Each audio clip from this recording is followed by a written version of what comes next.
what happens when the game plays itself. Let me describe the situation.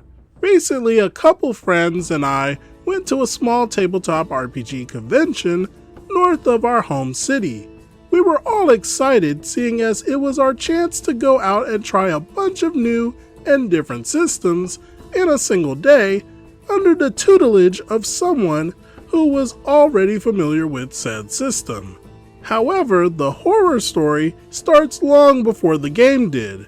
For some reason, the organizers of this event had decided that every game would start at the same time in 3 blocks across the day. Now, all of the advertising for this event claimed that it started at 10 a.m. I arrived a little late, at about 10:30, and was surprised to learn that all the games had either filled up or been cancelled already, and that I would have to wait until 3 p.m. for the next batch. Bear in mind that this was after driving for an hour and a half to get here. We filled the time by griping, playing a quick improvised game of D&D ran by one of my friends, and checking the game schedule for the 3 p.m. block. I spotted a game on the list that I was thrilled to see, Monster of the Week. I suggested to my friends that we sign up for that one together, and the other two, having never played Monster of the Week before, agreed.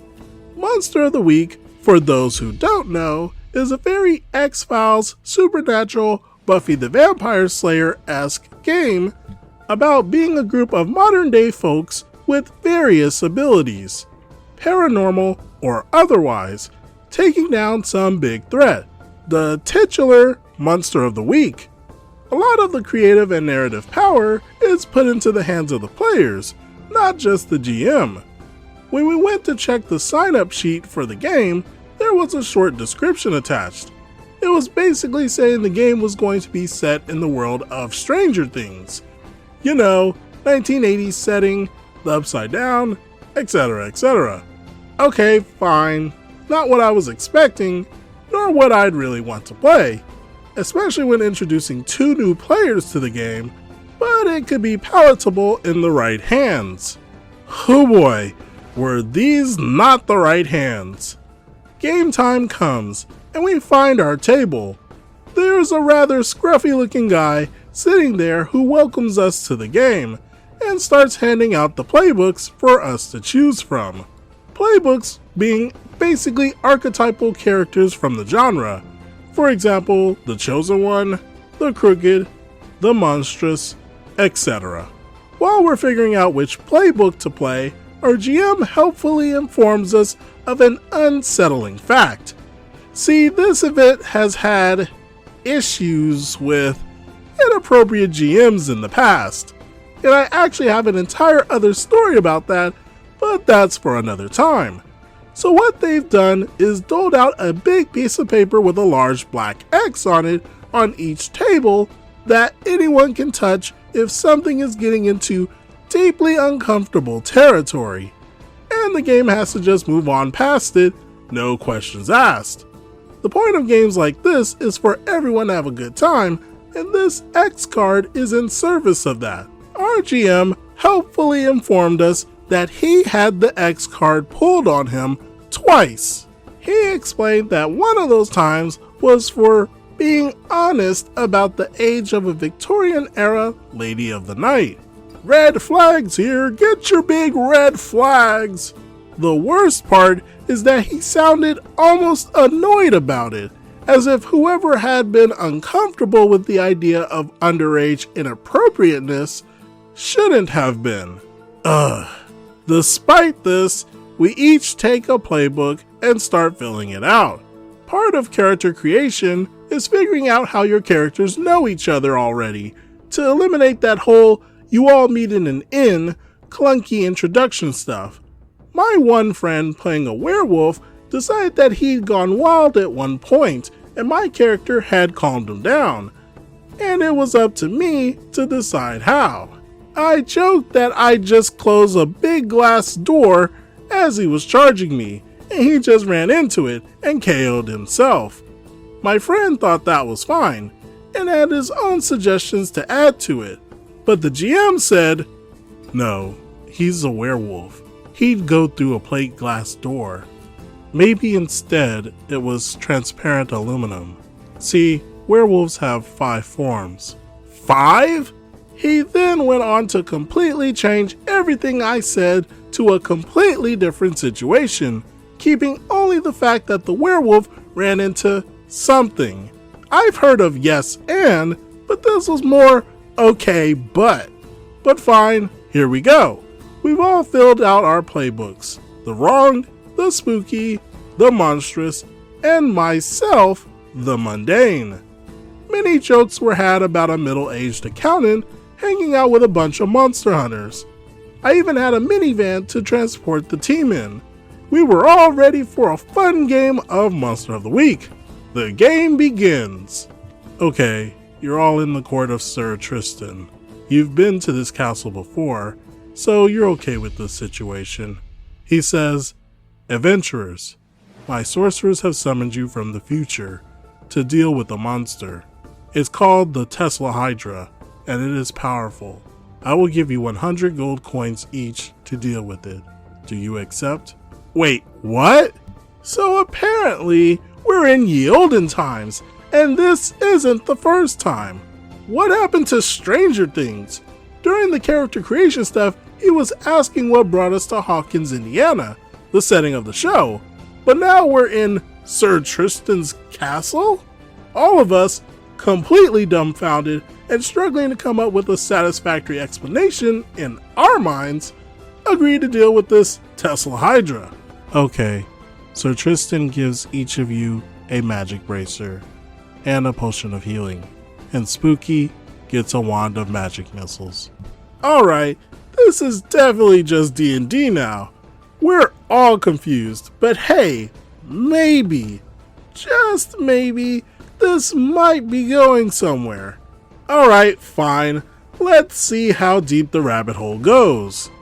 The GM says that we leave Sir Tristan's castle and head into the surrounding village. He reads us some flavor text about some folks going about their daily lives, then pauses and says, "Do you want to interact with any of these characters?" No?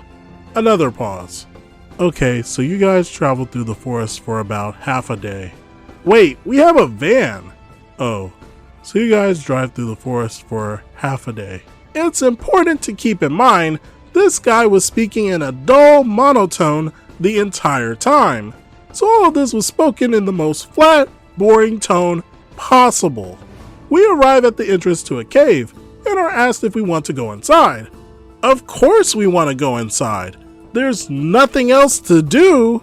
The GM starts reading off flat, boring descriptions of various rooms that we enter, including the number of the area for some reason.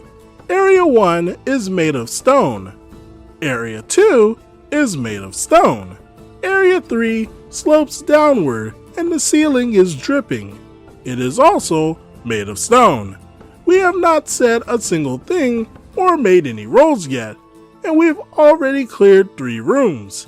This continued to be a running theme through the entire game. The GM just acting on autopilot, reading everything that happens without giving the players any kind of input beyond, "Do you want to go down the stairs, through the door," etc.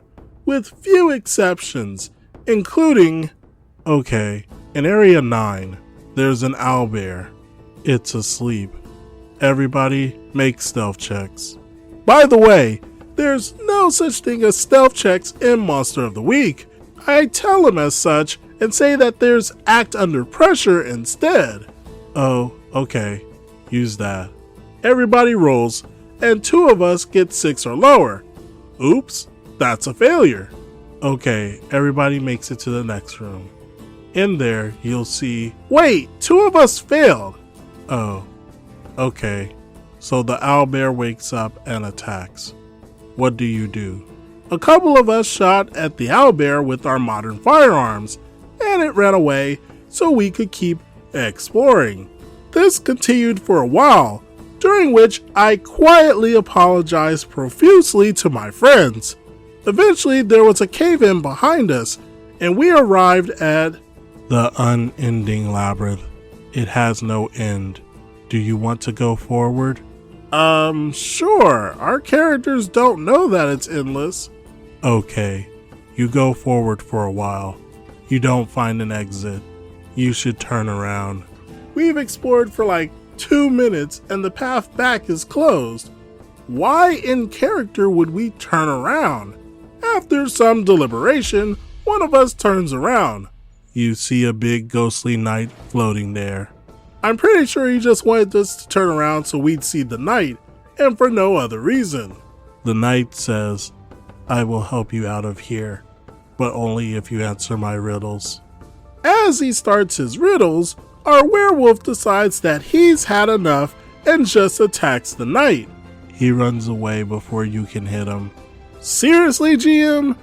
At this point, nearly an hour and a half into the game, the GM picks up on the mood in the room and speeds us along to the end. We find the Hydra and kill it within the same sentence, get our gold, and return to the future. I think he mumbled a lot of this part. He then offered to run a real Monster of the Week game, apologizing that his fusion experiment hadn't panned out like he'd expected. Gee, tossing Monster of the Week characters with guns and cars into a D&D adventure full of knights and magic items didn't work? Who'd have thunk it? If you told me this guy had never run a game in his life, I'd have believed it, but clearly he had. Remember the X card and the historically accurate Victorian Lady of the Night? We turned down his offer to play a real game, naturally. I actually ended up running one that evening at my place after the hour-and-a-half drive back home, just to show my friends that no, Monster of the Week is good, actually. So yeah, I don't know what that was. It just sounded like as if the players were ghosts traveling through a hollow, unfinished game with pretty much no substance. I guess at least they didn't need to use their X cards. What do you all think about this situation?